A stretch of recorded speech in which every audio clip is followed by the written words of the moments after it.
বাবারে বাবা, এদের কখন হবে কে জানে। কলি, গুগলি, মিতুল, কই রে তোদের হলো? আর কতক্ষণ লাগাবে সাজতে কে জানে রে বাবা। আরে ওদিকে মন্দিরের লাইন পড়ে যাবে তো, কথা শুনতে পাচ্ছিস নাকি? কেউ কোনো কথা শোনে না আমার, বাবা রে বাবা। আচ্ছা শোন না, বলছি পুজোর সবকিছু নেওয়া হয়েছে তো? আরে মাদার ইন ল, তুমি কেন চিন্তা করছো? আমি সবকিছু ব্যাগে ভরে ব্যাগগুলো গাড়িতে তুলে দিয়েছি, আর গাছে জবা ফুলও নিয়ে নিয়েছি, আর মিষ্টিটা ওখানে গিয়ে কিনে নেবো। এইটা হলো আমার জামাই।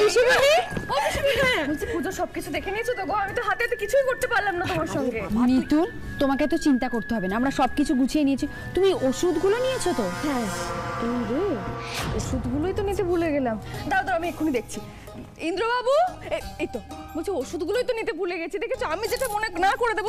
এক মিনিট, ওষুধ, জলের বোতল, টাওয়েল, ড্রাই ফ্রুটস, রাস্তায় যা যা লাগবে সব এর মধ্যে। আরে বাহ, বাবা দায়িত্ববান স্বামী সত্যি ইন্দ্র, তোর কিন্তু জবাব নেই। শুভ, শুভ বলছি তুমি পাওয়ার ব্যাংকটা নিয়েছো তো? হ্যাঁ নিয়েছি, আর পাওয়ার ব্যাংকে ফুল চার্জ, আর অর্কদার ক্যামেরা তো ফুল চার্জ দিয়ে রেখেছি। তাহলে আমরা দেরি করছি কেন? চলো বেরোই। দাঁড়াও, গুগলি লেট করবে না, এটা কখনো হয়? সঙ্গে সঞ্চয়নকেও আটকে রেখেছে। উফ, সত্যি মেয়েটাকে নিয়ে আমি আর পারি না। গুগলি, আরে নাম তাড়াতাড়ি, মা বেরোতে হবে তো আমাদের। হ্যাঁ মিতুল মা বল। এই তো এসে গেছি, একদম রেডি আমি। চল এবার। আরে পুরো লেটটা হলো ওই সঞ্চয়নের জন্য, ও শাড়ির কুচিটাও ধরতে পারে না। বাহ বাহ বাহ বাহ, শাড়ি পরবি তুই, কুচি ধরবে সঞ্চয়ন, লেট হলে দোষ ওর ওপর। সত্যি গুগলি, তুই না বড় হবি না, খালি এর নামে ওর নামে অজুহাত। চল শিগগির, দেরি হয়ে যাচ্ছে বলতো কত। এক মিনিট, ডিজি স্যার ফোন করেছে, আমি একটু কথা বলে নি। হ্যাঁ স্যার বলুন। হ্যাঁ আমি দেখছি কেসটা। কেন? হ্যাঁ কিন্তু হোয়াট, কি বলছেন আপনি? কি লেখা ছিল এখন? ওকে ওকে স্যার, আমি পাঠাচ্ছি। হ্যাঁ ওকে। কি হয়েছে অলকা, কিছু বলছে? শুভ, আমার আন্ডারে থাকা একটা কেস নিয়ে উড়ো চিঠি এসেছে ওনার কাছে, উনি এখনই রিপোর্ট চান। আমি না তোমাদের সাথে যেতে পারবো না, সরি শুভ। মানে কি বলছো এটা? তুমি রিপোর্টটা পরে পাঠিয়ে দিও। এরকম বললে হয় নাকি? শেষ মুহূর্তে এসে যাবো না বলছো, তুমি ফিরে এসে না হয় পাঠিয়ে দেবে। হবে না দিদিভাই, খুব আর্জেন্ট, ডিজির অর্ডার আমাকে মানতেই হবে, আমাকে এক্ষুনি রিপোর্ট তৈরি করতে বসতে হবে। দিদিভাই আজকের দিনটা না আমাকে ছেড়ে দাও, আমি কথা দিচ্ছি এরপর একদিন আমি নিজে প্ল্যান করে সবাইকে নিয়ে বেরোবো। সত্যি কিছু বলতেও পারি না, তোমার কাজটা এত দায়িত্বের। তুমি যদি না চাও, যদি আরেক থেকে বড় কোনো ক্ষতি হয়ে যায়। ঠিক আছে অলকা, তুমি থেকেই যাও, আমি না হয় তোমার নামে পুজো দিয়ে দেবো। আমি তো এক কাজ করো, আমার নামে তুমি পুজোটা দিয়ে দাও, কারণ অলকা না গেলে আমিও যাবো না। কি? তুমি যাবে না কেন? এই ছেলে মানুষগুলো না একদম করবে না। আমি আমার কাজের জন্য বাড়িতে থাকবো, তুমি থেকে কি করবে? কি করবো আমি একা গিয়ে? এই কি বললো? একা গিয়ে মানে? মানে আমরা এতজন আছি তো যথেষ্ট নয় নাকি? শুভ, বাড়াবাড়ি করিস না। হ্যাঁ শোন, একদিন বউকে ছাড়া থাকলে কোনো মহাভারত অশুদ্ধ হবে না। অর্কদা তো ঠিকই বলেছে শুভ, তুমি প্লিজ যাও, নাহলে সারাদিন আমার গিল্টি ফিল হবে যে আমার জন্য তুমি ফ্যামিলির বাকিদের সাথেও আনন্দ করতে পারলে না। ঠিক আছে, কি বলবো, বলার তো কিছু নেই। ভাবলাম অনেকদিন পর একটু একসাথে, মানে আমি তোমাকে কথা দিচ্ছি, এরপর আমরা দুজন একসাথে ঘুরতে বেরোবো। শান্তি, এবার যাও, বাকিরাও ওয়েট করছে তোমার জন্য, যাও। শোনো না, বলছি সাবধানে থেকো কিন্তু। হ্যাঁ, আর অর্কদা শোনো, ভালো ভালো ছবি তুলবে কিন্তু, আর দিদি ভাই ভালো করে পুজো দেবে। ফিরে এলে কিন্তু আমি সব গল্প শুনবো। সাবধানে যেও সব। তুমিও সাবধানে থেকো অলকা। হ্যাঁ আচ্ছা চলো চলো, এবার অনেক দেরি হয়ে যাচ্ছে, এসো। গুগলি আয় মা।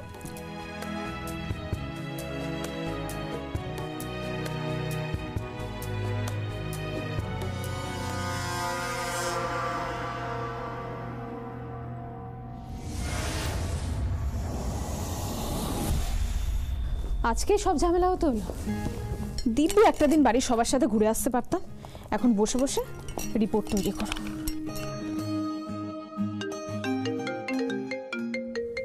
একটা কাজ শান্তি মতো করা যায় না, আবার থানা থেকে ফোন।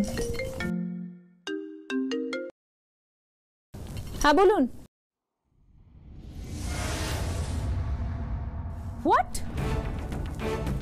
মনোরমা চৌধুরী পালিয়েছে?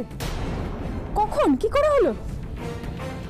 একটা কাজ আপনারা ঠিকমতো করতে পারেন না, কি যে বলবো আপনাদের। রাখুন।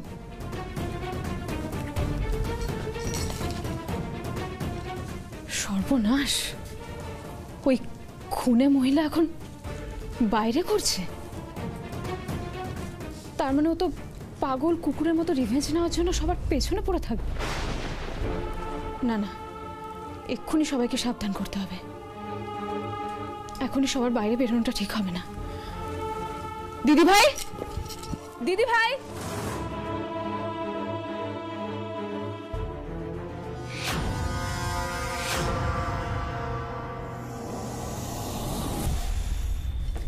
ইস, এক্ষুনি বেরিয়ে গেল গাড়িটা। আর 1 মিনিট আগে জানতে পারলে দিদিভাইদের আমি জানাতে পারতাম। কি করি এখন? ফোন করে দিদিভাইদের খবরটা জানাতে হবে।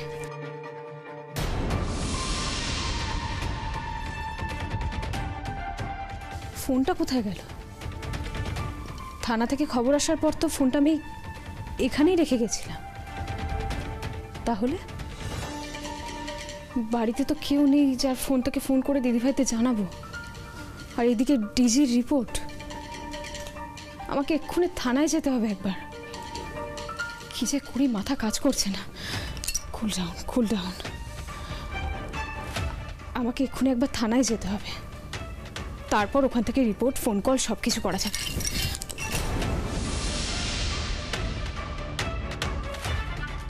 ল্যাপটপটা কোথায় গেল? এখানে বসেই তো আমি রিপোর্ট বানাচ্ছিলাম।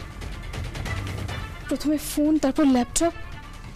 বাড়িতে একটাও মানুষ নেই, এই সব কিছু উধাও। না, যাই হয়ে যাক, আমাকে এখনই এখান থেকে বেরিয়ে যে করেই হোক থানায় পৌঁছতেই হবে। আর কোনোভাবেই দেরি করা যাবে না।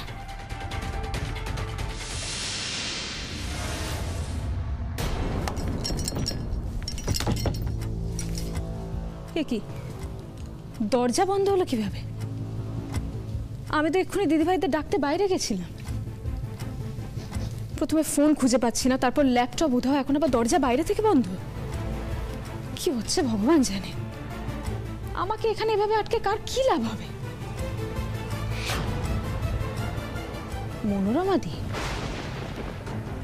মনোরমাদি পালিয়ে গিয়ে এখানে আসেনি তো? আর মনোরমাদি সব কিছু করছে না তো? হয়তো বড় কোনো অ্যাটাক করার জন্য আমাদের ট্র্যাপে ফেলতে চাইছে। হতেই পারে, মনোরমাদি সব কিছু করতেই পারে। নাহলে দিদিভাইয়ের সাথে আমাদের যোগাযোগ করার সব রাস্তা কিভাবে বন্ধ হলো? আর এত বড় কোইন্সিডেন্স হতেই পারে না। মনোরমাদি দিদিভাইদের কোনো ক্ষতি করতে চাইছে।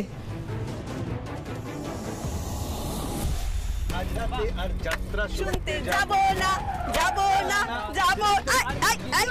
কি হলো রে? হঠাৎ গাড়ি স্টার্ট অফ হয়ে গেল কেন? স্টার্ট অফ হয়ে গেল মানে? এ কি কথা?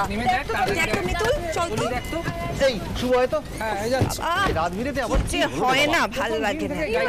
কিছু না কিছু ঝামেলা। আরে স্টার্টটা হঠাৎ অফ হয়ে গেল। এই অর্ঘ দেখতে একটু ফিল করতো। হলো তো হলো, এরকম একটা জায়গাতেই হলো। কেমন জায়গাটা না, গা ছমছমে। মানে বাড়িঘর তো দূরের কথা, কোনো লোকজনকেও দেখা যাচ্ছে না আশেপাশে। একদম ঠিক বলেছিস রে মিতুল। কেন চিন্তা করছো? বলো সবাই আছি তো, দেখছি কি হলো হঠাৎ করে। চিন্তা করিস না।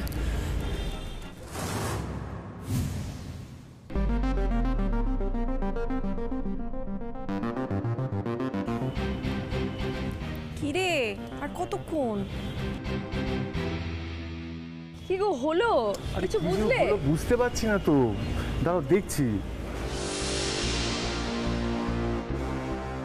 এতদিন ধরে যে মুখোশ আমি পরে থেকেছি, তুমি সেই মুখোশটা সবার সামনে টেনে খুলেছো তো মিতুল। সবে গাড়ি দিয়ে শুরু হলো, পরে আরো অনেক কিছুই থেমে যাবে।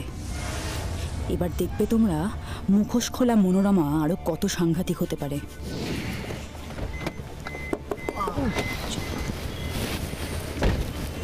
অনেকটা গাড়ি চালিয়েছি, এবার চা খাওয়া যাক। হ্যাঁ শোন না, আমার না সামনে বসে কিরকম ঝিমুনি আসছিল, ওর জন্য তো খাচ্ছি। হ্যাঁ তাহলে চলো সবাই মিলে চা খাই। দাদা একটু ভালো করে বেশ কড়া করে চা বানাও তো।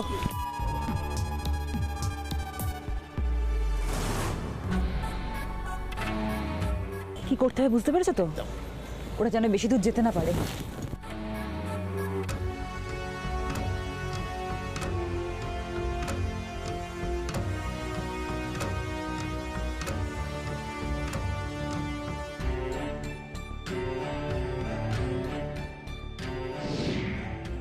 মিতুল, আমাকে কোন ঠাসা করে দিয়েছো তো? দেখো, এবারে তোমারও পালাবার কোনো পথ থাকবে না। কি রে হলো? না, কোনো ব্যবস্থা করা যাবে না। যা বাবা, কিছু তো একটা ব্যবস্থা করতে হবে, আমরা দাঁড়িয়ে থাকবো না কিভাবে? হ্যাঁ, না হলে এরকম ঘুটঘুটে অন্ধকার রাস্তায় গাড়ি নিয়ে দাঁড়িয়ে থাকাটাও তো সেফ নয়। না তো, আমার প্রথম থেকে জায়গাটা ভালো ঠেকছে না, কেউ নেই আশেপাশে, ঘুটঘুটে অন্ধকার। এই মিতুল, মিতুল দেখো, দূর থেকে একটা আলো দেখা যাচ্ছে, মনে হচ্ছে এদিকে কেউ আসছে জানো। একবার ওনাকে জিজ্ঞেস করি না, যদি কাছে পিঠে কোনো মেকানিক পাওয়া যায়। দাদা, ও দাদা, এদিকে। হ্যাঁ হ্যাঁ, আসুন না। কি ব্যাপার বাবু, এত রাতে পরিবার নিয়ে এখানে? আপনাদের কি গাড়ি খারাপ হয়ে গেছে? হ্যাঁ, গাড়িটা হঠাৎ খারাপ হয়ে গেছে। বলছি, ও এখানে কোনো মেকানিক পাওয়া যাবে? আপনি যদি বলেন একবার দেখতে পারি। আরে হ্যাঁ হ্যাঁ, আসুন, দেখুন দেখুন দেখুন বাবা। দাদা, কিছু বুঝতে পারলেন? না বাবু, এটা ভালো মেকানিক ছাড়া হবে না। ছোটো মোটো কাজ হলে আমি সারিয়ে দিতাম। তো দাদা বলছি, গ্যারেজ এখান থেকে কতটা দূর? গ্যারেজ তো এখান থেকে অনেক দূরে আছে, আপনারা পায়ে হেঁটে যেতে পারবেন না। এতজন মহিলাদের নিয়ে আপনি এই ফাঁকা রাস্তায় দাঁড়িয়ে থাকবেন, কখন মেকানিকা আসবে সেই জন্য? আর এত দূরে এই খবর দিতে যাবেই বা কী করে, বা কেউ আসবেই বা কী করে? তাহলে উপায় কি, কি হবে এখন? আচ্ছা দাদা, অ্যাটলিস্ট আজকের রাতটা কাটানোর মতো কোনো জায়গা আছে আশেপাশে? হ্যাঁ আছে তো, কাছেই আছে একটা ছোট হোটেল, আপনাদের কাজ হয়ে যাবে। কি বলছেন কি আপনি? আশেপাশে ধুধু করছে, কোনো লোকজন কিছু দেখা যাচ্ছে না, এর মধ্যে হোটেল? হ্যাঁ আছে তো, আপনারা যেরকম সমস্যায় পড়েছেন এরকম তো অনেকেই পড়ে। চলুন, আমি আপনাদের এগিয়ে দিচ্ছি, না হলে চিনতে পারবেন না। আচ্ছা বলছি দাদা, মানে এখান থেকে কতটা দূরে সেটা? বেশি দূরে নয়, একটা শর্টকাট রাস্তা আছে, আপনারা এগিয়ে চলুন, আমি পেছনে নজর রাখতে রাখতে আসছি। আচ্ছা আচ্ছা, ঠিক আছে। এই সাবধানে চল তোরা, কলিকে ধরে নিয়ে চল, অন্ধকার রাস্তা সব সাবধানে।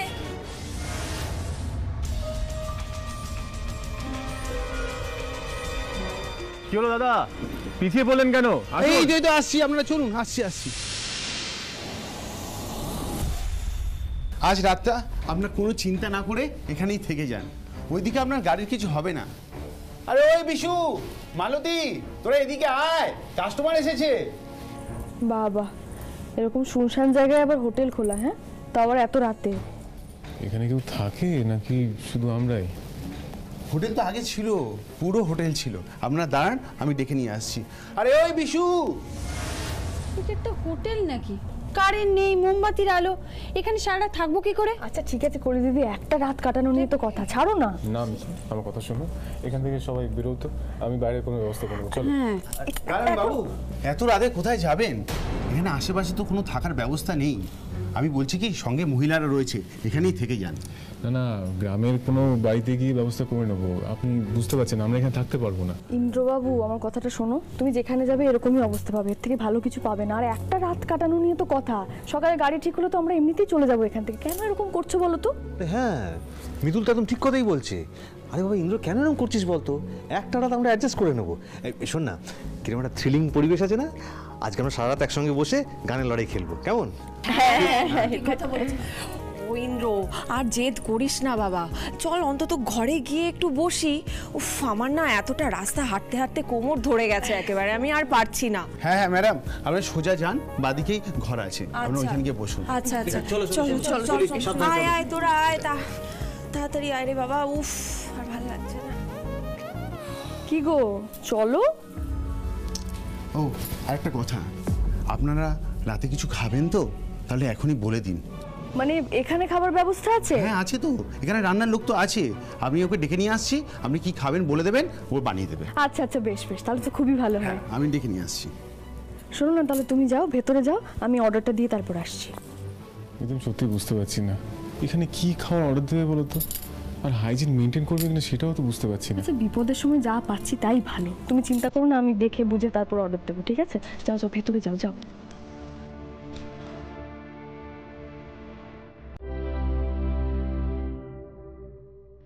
এই যে ম্যাডাম, কি কি খাবেন মালতীকে বলে দিই, ও গরম গরম বানিয়ে দেবে। আচ্ছা, কতজন আছে তুমি শুনে নিয়েছো তো? বেশ, তাহলে ওই বেশি কিছু না, ওই ভাত ডাল আলু ভাজা আর ডিমের ঝোল এগুলো করে দিলেই হবে, কেমন? আচ্ছা তুমি একা এতজনের রান্না করতে পারবে তো? আপনি কোনো চিন্তা করবেন না, আপনি গিয়ে রেস্ট নিন, 1 ঘন্টার মধ্যে রেডি হয়ে যাবে। আচ্ছা ঠিক আছে। আর শোনো না, বলছি বেশি তেল মশলা দিও না কিন্তু, একটু হালকা করেই করো, ঠিক আছে? আমি তাহলে ভেতরে যাই। আপনি যান।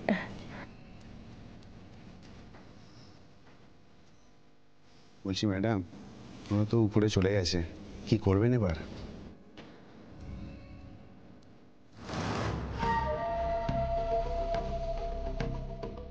এবার আমি ওদের পছন্দ মতো রান্না করব,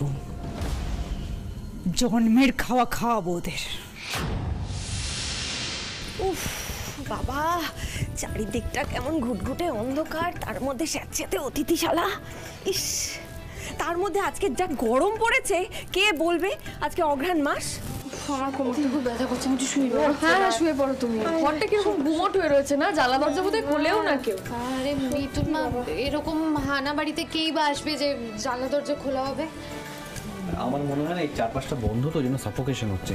আমি কোনো কি জানলাটা খুলে দিই? হ্যাঁ হ্যাঁ, খুলে দাও। এই না না না, জানলা টানলা কিছু খুলতে হবে না, আমার এমনি খুব ভয় করছে। আরে তোর আবার কি হলো? সঞ্চয়ন তো ঠিক কাজই করেছিল। এই আমরা সবাই তো এখানে বসে রয়েছি, ভয় পাওয়ার কি আছে রে? আরে তোরা বুঝতে পারছিস না মিতুল মা, এই বাড়িটা ঠিক অন্য বাড়িগুলোর মতো নর্মালও না, কেমন একটা অন্ধকার, ইলেকট্রিকও নেই, না না কেউ, না কোনো দরকার নেই। তাতে কি হয়েছে বলতো? আমার না মনে হচ্ছে এটা কোনো ভুতুরে বাড়ি। ভিতু কাকু, তুমি আর কোনো জায়গা পেলে না আমাদের আনার জন্য? কি খারাপ আছে এখানে? আচ্ছা শোন, অতিথিশালা না এরকমই হয়। অতিথিশালা না ছাই, কোন অতিথি আসে শুনি এখানে? তোমার মতো ভূতেরাই আসে। এই শান্ত করে দিদি, শান্ত হও একটু। শোন না, আমি বলছিলাম কি, আমারও না এখানে ঢোকার পর থেকে গাটা কেমন যেন ভারী ভারী লাগছে। অন্য কোথাও গেলেই বোধহয় ভালো বলছে। এই আমার ভালো লাগছে না। তোমরা তো অদ্ভুত কথা বলছো। এখন কি তোমাদের জন্য এই গ্রামে গঞ্জে 5 স্টার হোটেল খুলতে যাবো? না না, না, তোমরা তো জানো কি সিচুয়েশনে আমরা পড়েছিলাম। আর কলি, তোমার যদি এতই প্রবলেম হয়, তুমি গাড়িতে থাকতে পারতে। আমি একা কেন থাকবো? তুমিও থাকবে, তোমার কোনো রেসপন্সিবিলিটি নেই? কলি, সেটা আছে বলেই না তোমাকে সঙ্গে করে নিয়ে এসেছি, একা ছেড়ে দিইনি, বুঝলে? আর এই যে ঘরটা পেয়েছি না আমরা, আমাদের অনেক ভাগ্য ভালো। এই এই এই, তোরা প্লিজ ঝগড়া করিস না, হ্যাঁ? চুপ কর না, চুপ কর, চুপ কর। আচ্ছা তুমি চুপ করো। এই এই, এক মিনিট। শুভ শুভ শুভ কোথায়? শুভ কোথায়? আমাদের সঙ্গে তো এলো, কোথায় গেল বলো তো? শুভ, শুভ, শুভ দাদা। এই শুভ, কি ব্যাপার, কোথায় ছিলে তুমি? আরে বাবা, এত চিৎকার চেঁচামেচি করছিস কেন? রান্নাঘরটা দেখতে গেছিলাম নিচে হাইজিনের জন্য। আর শোন না, যা গন্ধ বেরিয়েছে না, ডিমের কষা, মাছ ভাজা, আর কি কি আর কিছু নেই ভাই। তো এই গন্ধ শুকে আমার পেট ভরে গেছে। এই যে কলি, গুগলি, খুব সাবধান। একই অমাবস্যার রাত, তার উপর পুরো বাড়ি, তার সাথে মাছ ভাজা, হ্যাঁ পারফেক্ট কম্বিনেশন। হ্যাঁ, রাত 12টা বাজলেই কিন্তু ওনারা আসবেন। খারাপ হচ্ছে অর্কদা, কেন এরকম করছো বলো তো? দেখছো মেয়েগুলো ভয় পাচ্ছে, তুমি আরো ভয় দেখাচ্ছ, চুপ করো। আচ্ছা বলো, এটা না করলে সময় কি করে কাটবে? আচ্ছা আচ্ছা, আমার কথাটা সবাই একটু মন দিয়ে শোনো তো। সময় কাটানোর কথা তো, আমরা সময় কাটানোর জন্য গান বাজনা করি, ততক্ষণ সময়টাও কেটে যাবে, খাবারও চলে আসবে, ভয়ও সবাই একটু কম পাবে। আর যদি যদি এখানে কেউ থেকেও থাকে, তাহলে তারাও একটু এন্টারটেইন হবে। যাস না, ও দেখেছো? আরে নে নে, গানটা শুরু কর। আমি হ্যাঁ,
খুব ফুর্তি, আমাকে জেলে পাঠিয়ে খুব ফুর্তি হয়েছে, আবার গান গাইছে। এমন রান্না খাওয়াবো, এবার তোমাদের লাশের ওপরে আমি নাচবো।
কেউ আছো?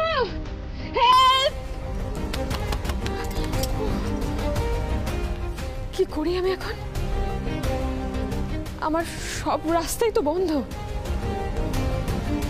কি করে বেরোবো আমি বাড়ি থেকে?